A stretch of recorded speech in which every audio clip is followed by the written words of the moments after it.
And moving on, we have the secret media war of 2012. And this is about the Ron Paul campaign, but it's not just about getting Ron Paul elected to office. It's about taking down the whole veil of the left-right paradigm, the whole false media channel thing where Fox News is supposedly in opposition to MSNBC and ABC.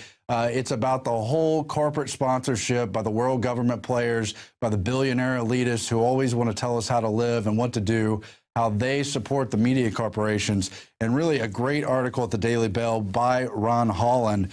He writes, in part, it appears the mainstream media elites in the U.S. may also worry about their future ability to control public opinion and elections in America.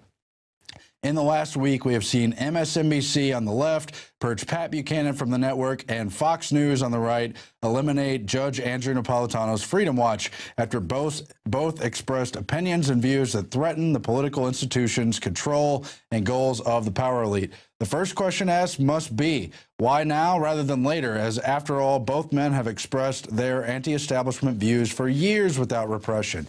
I believe the answer is the growing power of the alternative media and the successful educational outfit of the Ron Paul campaign, both of which use the internet to get their freedom message out. The establishment media primarily exists to defend the establishment. The growing readership of alternative news and opinion sites are making their job increasingly difficult. When you add in the growing numbers of Paul campaign supporters who appear now to be effectively immune to the power elite propaganda, the media elites have a real problem, and they do. In fact, he starts out the article with an accidentally microphone comment from a reporter at a Pentagon briefing. He said, "See this room? 2/3 of us will be laid off when Ron Paul is president."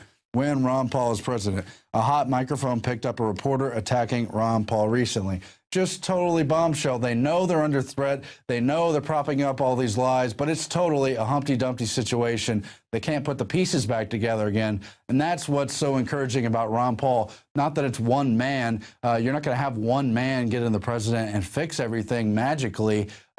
First, you got to fire all those advisors. You got to convince the Senate and the Congress to stop taking those bribes. All kinds of other reforms have to happen. There isn't a silver magic bullet. But what's even more significant than the electability is the mass of groundswell support for Ron Paul. True grassroots supporters who know they won't support the establishment, who don't believe these lies anymore, and are pursuing avenues apart from that. That is way bigger than any one election. I guarantee you. That's why you've seen the Bilderberg Group concerned about him even back in the 2008 elections when it was not clear that he even had a chance in hell of getting elected. And in fact, he goes on here. I just want to read more because this is such a great article. The 2012 election really is different, writes Ron Holland. He says, this election will not be different because of the defeat of Barack Obama or the election of Romney, Santorum, or Gingrich. That will not change the direction of the nation. The banks will still get bailed out. The federal budget will not be balanced, and our national debt will continue to grow. The neocons will still determine foreign policy, and the Federal Reserve will continue to create money out of nothing for a few special interests.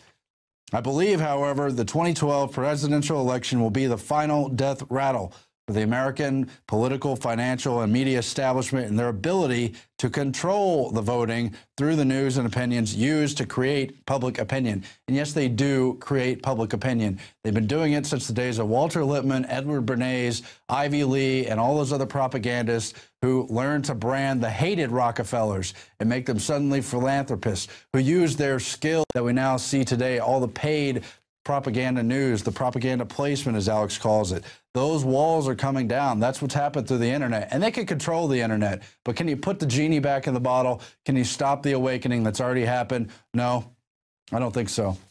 And we need to have strength in that fact as we move forward, whatever happens with the Ron Paul campaign. Moving on.